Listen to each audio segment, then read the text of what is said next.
à 2 reprises, on m'a booké pour un entretien et la personne ne s'est jamais connectée. Est-ce qu'on n'est pas chez les fous quand même? Coucou tout le monde, j'espère que vous allez bien et bienvenue dans un nouveau podcast à travers mes pensées. Puisque la vidéo où je me maquillais avait plutôt plu, je me suis dit pourquoi pas recommencer et jouer l'utile à l'agréable. Aujourd'hui, on va parler du travail, enfin du chômage. Ça fait quoi, 3 mois que je suis au chômage? Oh mon dieu, ça me déprime. J'ai postulé à, je dirais, une centaine d'offres. Il y a des gens qui se diront que c'est peu, une centaine d'offres en 3 mois. Faut se dire qu'il n'y a pas tant d'offres sur le marché et surtout, c'est que je vais pas postuler à quelque chose qui m'intéresse pas, non. Mais si je postule à un truc auquel je me vois pas dedans, ça sert à rien. Enfin, autant prendre un taf alimentaire du coup que, enfin, vraiment, quand il y a des gens qui me disent ah, mais c'est peu et tout, j'ai pas postulé à toutes les offres. J'hésite à mettre la CC crème. Après, c'est pas comme si j'allais faire quelque chose de ma vie aujourd'hui, donc pas besoin de se maquiller des masses. Et en vrai, ma peau, ça va un peu mieux. C'est pas non plus Jojo l'escargot, mais ça va. Donc j'ai postulé à une centaine d'offres. Pour la plupart, je dirais à 75%, je n'ai eu aucune réponse. Même pas de mail automatique ou quoi.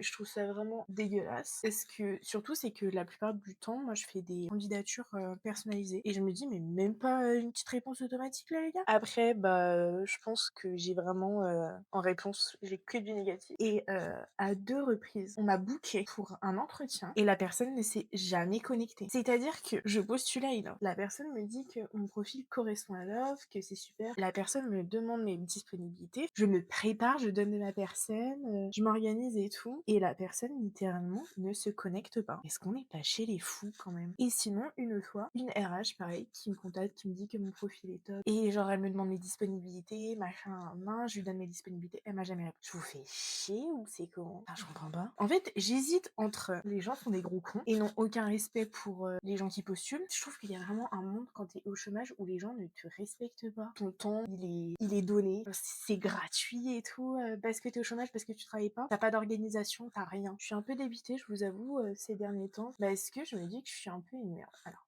je sais que ça n'a rien à voir avec moi et que, enfin, on est des milliers de personnes, même pas que dans la com, hein, dans d'autres secteurs qui arrivent pas à trouver de taf. Et c'est pas une question de t'es une merde ou pas, c'est juste une question de le marché, enfin, le monde du travail est complètement saturé. Il y a des offres, mais il y a trop de demandes. Et des fois, je me dis, mais ma belle, pourquoi t'as fait des études? J'en suis même venue au fait de me dire que, enfin, de regarder sur France Travail des formations que je pourrais faire. Genre, est-ce que je fais pas une conversion? Est-ce que j'essaye pas de trouver autre chose? Je suis quand même assez limitée, je vous avoue, c'est ça qui m'embête un peu. J'aurais pas la pression financière. Je pense que je serais beaucoup plus à l'aise de repartir dans des études que j'adore aller à l'école. Ça ne me pose aucun problème de réviser, de faire des partiels et tout. Mais du coup, là, avec la pression du prêt financière et tout, j'ai beaucoup plus de mal à me dire, mais vas-y, ma belle, lance-toi dans une formation et tu verras bien. Enfin, là, il y a rien qui se décante. Je vous dis, je dois postuler à genre 3 offres par semaine. Non, peut-être un peu plus. Il n'y a pas tant d'offres que ça. Il y a tellement d'offres,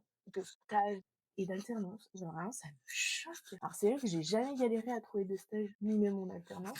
Bon, genre, franchement, ça a été plutôt simple. J'avais eu même plusieurs propositions.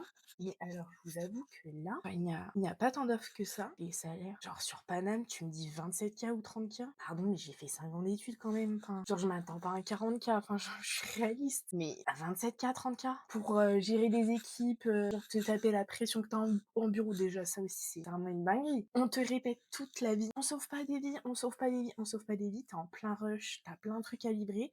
T'as l'impression que genre t'as un corps sur la table et genre t'es médecin. Si j'avais été médecin, les gars, pas beaucoup de survivants. Mais vraiment, je ne comprends pas. Genre, tu travailles en bureau, tu fais des trucs, genre c'est pas important pour la viabilité de l'humanité. Et mais vraiment, t'as quand même l'impression de sauver des vies. Mais on te répète quand même, on ne sauve pas des vies, donc pas de pression. Tu combines à ça, t'as fait 5 ans d'études, tu travailles des horaires, bref, t'as envie de clamser. Tu te prends une pression monstrueuse alors que tu sauves pas des vies et on te propose un 27K. Quand je vous dis 27K, c'est 27K. Il y a 3 postes dans le poste. Ça aussi, c'est une dinguerie. Genre, 27K pour faire 3 postes sous pression à Paris. Vous vous foutez de ma gueule. Mais après, on va dire, ouais, la Gen Z, ils veulent pas travailler. Les gars, je travaille depuis que j'ai 16 piges. Vous savez, c'est la première fois que je suis en vacances, je suis en vacances, je suis au chômage, et que j'ai autant de temps où je travaille pas. J'ai 16 ans, j'ai genre 2 semaines de vacances par an. Entre les cours, les tafs étudiants, le fait que je travaille tous les étés. La Gen Z, c'est pas qu'elle veut pas travailler. Au contraire, je trouve qu'on est vraiment une génération. Je vois, j'ai plein de copines, de copains copains qui sont entrepreneurs, qui charbonnent, qui font plusieurs tafs en même temps. C'est vraiment des acharnés de la life. C'est juste, en fait, on ne veut pas que vous vous foutiez de notre gueule. Alors, il y a un monde où, en plus, avec l'inflation, tous les problèmes qu'il y a dans le monde, le travail qui est demandé, VS, le salaire proposé, il y a vraiment un monde en termes de viabilité, c'est pas possible. Enfin, faut se rendre à l'évidence. Mais après, on va nous dire qu'on est trop exigeant, que vraiment, on s'attend à des salaires mirobolants. C'est pas vrai. On s'attend pas du tout à des salaires mirobolants. Genre, par exemple, nous, nos écoles, enfin, tous ceux qui ont fait école de commerce et tout, pas dans le classement, mais d'autres écoles de commerce ou des études de com, franchement, les salaires qui nous avaient été miroités, on s'attend pas du tout à cela. Hein. On est tous là en mode, ok, 30, 33K, c'est ok. Quand tu me proposes 27K, ok. J'ai compris que t'étais une startup, y a pas de problème. 27K pour faire de la prod, de la post-prod, de la strat, de la créa. Quand bien même t'es une startup ou une petite boîte, je trouve à un moment donné, faut revoir. Genre moi, je veux bien revoir à la baisse, je veux bien faire plus d'heures c'est qu'il en faut et pas être payé. Enfin, franchement, je pense qu'on est une génération aussi quand même vachement flexible. Et je trouve il y en a plein qui disent les gens cherchent plus de CDI. C'est au courant que dans la France de Macron, pour avoir genre un appart, si on veut faire des trucs, faut quand même avoir un CDI. Alors j'ai des potes qui ont un CDI et qui sont en freelance en plus à côté. Tellement le CDI reste encore et toujours le Graal. Je commence un peu à en avoir marre en fait de cette situation où ok on est en décembre, ok c'est avant Noël et tout, mais y a pas d'offres. Quand est-ce qu'il va y avoir des offres? Envoyer du travail. Et en fait c'est même pas tant. Genre prenez-moi maintenant. J'aimerais bien pouvoir faire des entretiens pour pouvoir me remettre en jambe. Et je sais que je me démarque grave en entretien parce que j'ai la tchatch. Enfin, prenez-moi en entretien, vous montrer que de quel bois je me chauffe. Et pour l'instant, bah, il y a pas d'entretien, il y a pas de réponse, il y a pas de travail, il y a rien. Moi, elle m'a fatiguée cette année 2025. Wow. C'est dur. Donc je me dis, allez, 2026, nouvelle année, année en une, c'est la fin d'un cycle et tout, ça va le faire. On va trouver du travail, on va trouver l'amour, on va tout trouver. Ok, on aura la santé, l'argent, le bonheur, l'amour, l'amitié, tout. Voilà, je souhaite ça à tout le monde. On dirait pas un peu, j'en ai dans Vogue. Je me prends pour qui? Une rockstar, c'est ça qu'il faut se dire. 2026, on est toutes des stars. C'est le Clarence, on en pense quoi? Il est sympa ce mascara, non?